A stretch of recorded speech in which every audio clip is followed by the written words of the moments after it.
I never believed the stories about the hospital at the edge of town. Locals whispered about screams at night, broken windows glowing faintly, and figures standing in the top floor ward long after the building was abandoned. I grew up ignoring those tales, but sometimes the places you avoid the most are the ones that finally pull you in. It happened last winter. I was out with friends. We drank, argued, and laughed until the night stretched thin. On the way home, I took the long road that wound past the hospital. Snow covered its roof, ivy clutched the cracked walls, and the iron gates hung crooked. Something made me stop. The wind was dead still, but the gates creaked. I heard it, a faint metallic whine, followed by something else, a cry, sharp and short, like a child muffling pain. I froze. Then I laughed nervously, telling myself it was imagination, but my feet carried me through the gates. The courtyard was littered with broken glass and scattered medical charts dissolving in the snow. The front doors were chained, but one panel sagged open. I ducked through. Inside, the air was warm. That should have been impossible. The smell hit next, iron and mildew, a rot so heavy it clung to my throat. My flashlight beam swept across walls painted with graffiti, words half-faded. "Do not go up." The floor creaked under my boots. Somewhere deeper, water dripped in steady rhythm. I should have left, but the cry came again, clearer now. It echoed down the main corridor. I followed. The corridor stretched too far, windows sealed with boards, paint peeling like dead skin. Doors on either side had numbers carved into wood, some ajar, some sealed with rusted locks. I peeked inside one. Beds overturned, rusted frames, torn mattresses, blood, old and black, splattered across tiles. On the far wall, words scrawled in something darker. "We never left." The cry again. I moved faster. At the corridor's end, stairs climbed upward. My beam caught fresh footprints in dust, small, barefoot, leading up. My chest tightened. I climbed. The second floor was worse. Every door stood open. Every room had shadows that twitched at the edge of vision. My light passed over instruments left behind, scalpels, clamps, saws, rusted but sharp.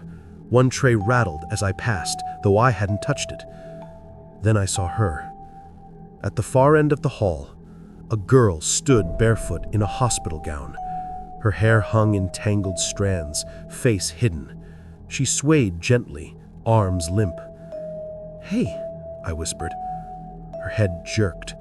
Not lifted, jerked, as though yanked by invisible strings.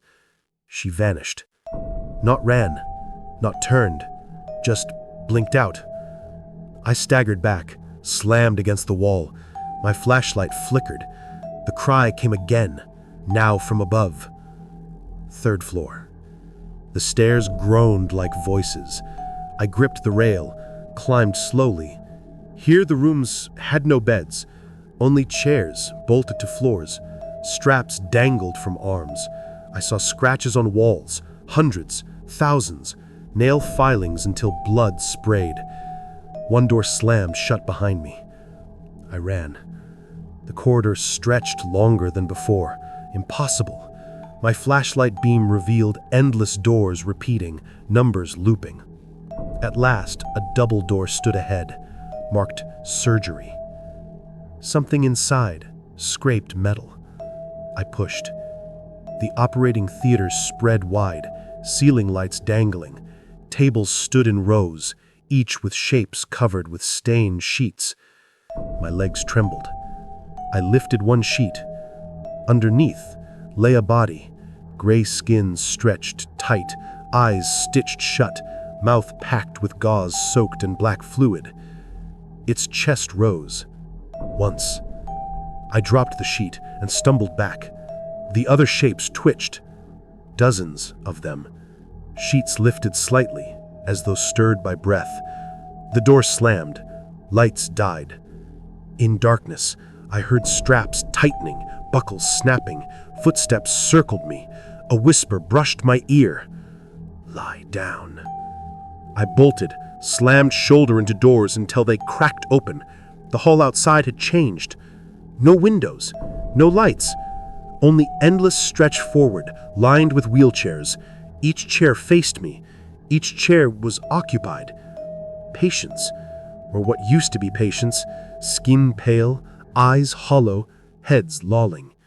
Their mouths opened together. A sound poured out, not scream, not moan, but a metallic grind like scalpels dragged across glass. I ran between them. Their heads turned in unison, eyes following though bodies stayed limp. At hall's end, another stairway spiraled up. I took it. Top floor. The roof sagged inward, beams groaning.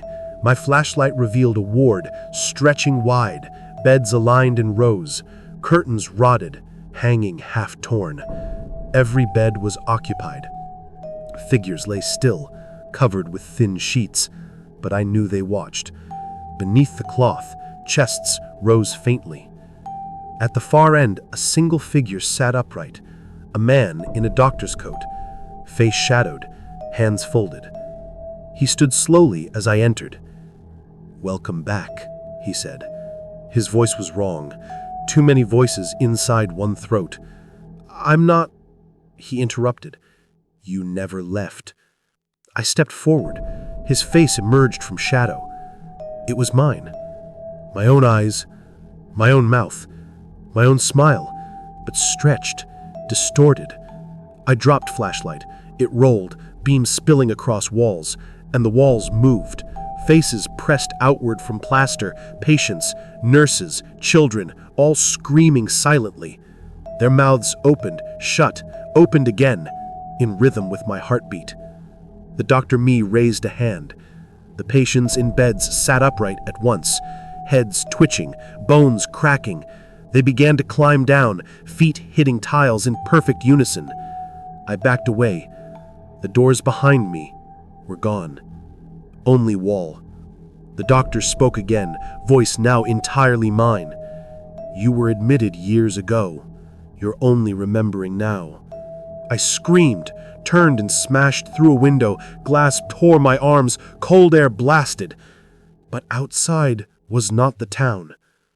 Outside stretched infinite hospital wings, rows upon rows, spiraling into darkness. Towers of wards, endless corridors lit faintly by swaying bulbs. The hospital had no end. I fell. I woke in my bed at home. Daylight. Alarm buzzing. I gasped, sweating, arms scratched but not bleeding. A dream, I told myself. I stumbled to bathroom, splashed water, lifted head, and froze. The mirror showed me in hospital gown. Behind me stood rows of patients, waiting. The whisper came again, softer this time, echoing from the glass. "You never left." I smashed the mirror, shards scattered, my reflection lingered in every piece. Each fragment smiled, lips moving. Together, they whispered, "See you upstairs." That night, I locked every door, every window. But at 3 a.m., I heard the chains on the hospital doors creak. The cry of a child drifted down my street, and my phone buzzed. Unknown number. I answered. The voice said, "Your bed is ready." Click. Since then, I cannot pass the edge of town without seeing lights glowing in those broken windows. And sometimes, when I close my eyes, I wake not in my room, but in that ward, surrounded by breathing sheets. The doctor waits at the far end, wearing my face, and I know, one day soon, I won't wake up at home again, because once you enter the hospital, you never leave.